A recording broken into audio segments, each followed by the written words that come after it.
You had high hopes, you dreamt of a life together, and it ended up horribly with a breakup or worse, a divorce or death.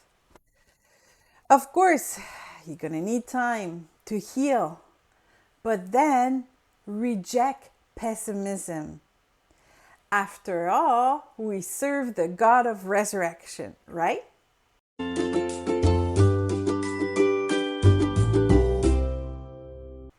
During our private coaching sessions, we often meet singles who have been hurt by a relationship in the past. Disappointed with their previous relationship, they then engage in relationship with partners that are far from their values. They believe that their initial expectation was just too high, or they were fools to hope for a happy relationship. So these singles start to reduce their expectation. They remove very important criteria from the list to find a partner. And if that doesn't work either, they just start saying, meh, love does not exist. This pessimistic attitude is normal for any human being. To avoid being hurt again, we choose not to dream. It is a very human thing to do.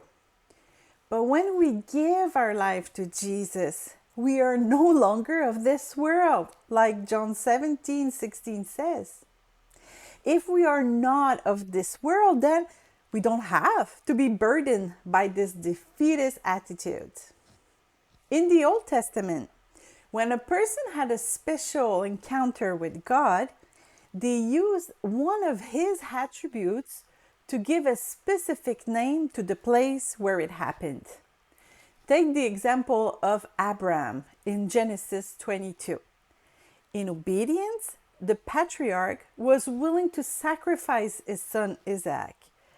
At the last moment, the angel stopped Abraham's hand, and then Abraham saw a ram caught in a bush. He offered this animal instead of his son in sacrifice. In verse 14, it says, "And Abraham called the name of that place Jehovah Jireh, as it says to this day, in the mount of the Lord it shall be seen. Jehovah Jireh, God who provides." Gideon was touched by the peace God gave him, and he called his altar Jehovah Shalom. You can see that in Judges 6:24. In Exodus 15, God comforts his people, saying that he is the Lord who heals you, or Jehovah Rapha. In fact, God is so powerful, so complete, that there is no words to really describe him. In him, we find everything we need. Maybe that's why when Moses asked him his name, God simply answered, "I am." We just have now to complete this sentence with our need. Need financial wisdom? God says, "I am wisdom." Need justice?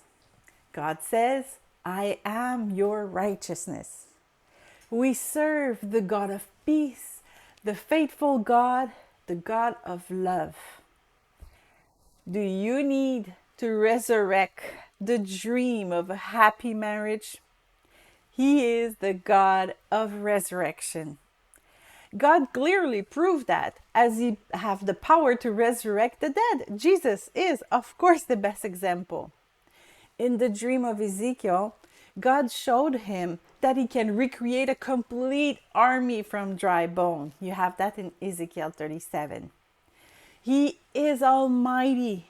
He created the universe, and he has lost none of his creative power. It may be time to hand him the bones of your dream of a happy marriage. He will take your ashes and transform them into something beautiful. Glory to God, who is able to do far beyond all that we could ask or imagine by his power at work within us. Ephesians 3:20. God can resurrect your dream of having a happy marriage. An imperfect man or woman marrying another imperfect being, but both partners holding the hand of God in their relationship. Yes, it exists. We must recognize our mistake in our previous relationship, be humble enough to accept to change some bad habit, but let's not stop believing in God's promises. Jesus is no longer in the tomb. He has risen. And the same God who raised him up has not changed. He can also get your dream out of their graves.